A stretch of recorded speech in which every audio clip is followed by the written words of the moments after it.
Praise the Lord. सभी को जय मसीह की। मैं सुनीता चौथानी आप सभी का आज के इस यूट्यूब वीडियो में स्वागत करती हूँ प्रभु यीशु मसीह के नाम से। और आज का जो थीम है वो ये है कि कई बार हम इस जीवन में चलते हुए बहुत सारे लोगों पे निर्भर हो जाते हैं, उन पर भरोसा करते हैं, लेकिन प्रभु चाहता है कि हम हर एक बात में, हर एक चीज के लिए प्रभु के ऊपर डिपेंड रहें। और इसका बेस्ट एग्जाम्पल मैं आपके लिए लेके आई हूँ बाइबल से, वो है 2 शमूएल। अगर हम 24 अध्याय पढ़ेंगे तो यहाँ पर राजा दाऊद से एक गलती हो गई। उसने क्या किया कि उसने अपने देश के लोगों की जनगणना की, मतलब उसने गिनती की कि मेरे पास कितनी प्रजा है। और ये एक किस्म का घमंड और ताकत को भी दिखाता है कि वो अपनी ताकत और घमंड दिखाना चाहता था कि देखो मेरे बलबूते पे मेरे पास इतनी सेना है, मेरे पास इतने फाइटर्स हैं। तो परमेश्वर को इस बात पे गुस्सा आया और उसने उसे दंडित करने के लिए सोचा। तो आगे हम 24:10 पढ़ते हैं।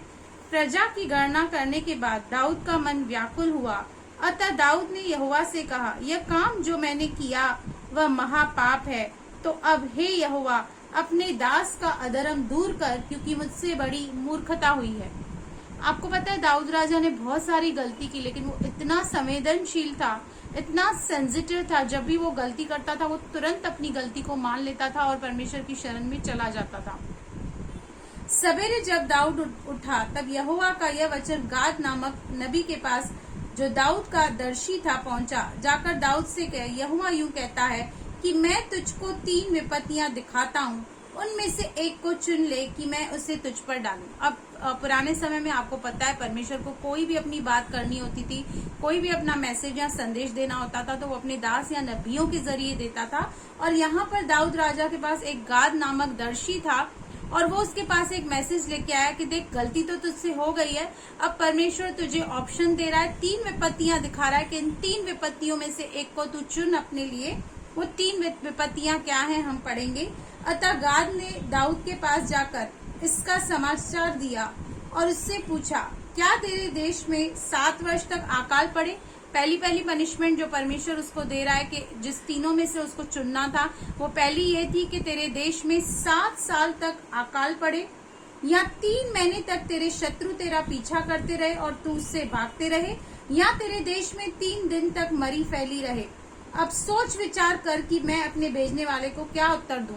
अब दाऊद के पास यहाँ पर 3 ऑप्शन है, या तो 7 साल के लिए अकाल, या तो दुश्मनों के हाथ में पड़ना, या 3 दिन के लिए मरी उसके देश में आए।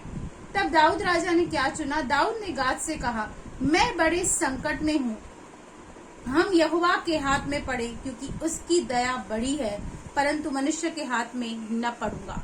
अब दाऊद राजा, जो कि परमेश्वर की सचमुच आत्मा से भरा हुआ एक व्यक्ति है, परमेश्वर का भय मानने वाला व्यक्ति है, उसने एक चुनाव जो किया ना, वो इस बेस पे किया। उसने कहा मैं किसी मनुष्य के हाथों में नहीं पड़ूंगा, क्योंकि मुझे पता है कि मनुष्य का नेचर, मनुष्य की प्रवृत्ति क्या है। लेकिन उसने कहा कि ये मेरे लिए अच्छा है कि मैं परमेश्वर के हाथों में पड़ूं, क्योंकि परमेश्वर दया करने वाला है। और पिछले कुछ समय से मैं बार बार आपको यही बता रही हूँ, यही समझा रही हूँ, परमेश्वर के प्यार के बारे में, परमेश्वर की दया के बारे में, परमेश्वर की करुणा के बारे में। तो आज मेरे भाई या बहन, हो सकता है आप किसी के ऊपर निर्भर हो, शायद डिपेंड हो, उसने आपको छोड़ दिया, धोखा दे दिया, आप किसी संकट में हैं, लेकिन आप परमेश्वर के पास जा सकते हैं। परमेश्वर के हाथों में पड़िए, किसी मनुष्य के ऊपर डिपेंड नहीं रहिए। कोई आपके लिए कुछ भी नहीं करेगा, कोई करेगा भी ना तो आपको 100 बार बोल के बताएगा, जता के बताएगा। लेकिन प्रभु ने इतने सारे हमारे जीवन में उपकार करता है, लेकिन कभी जता के नहीं बताता।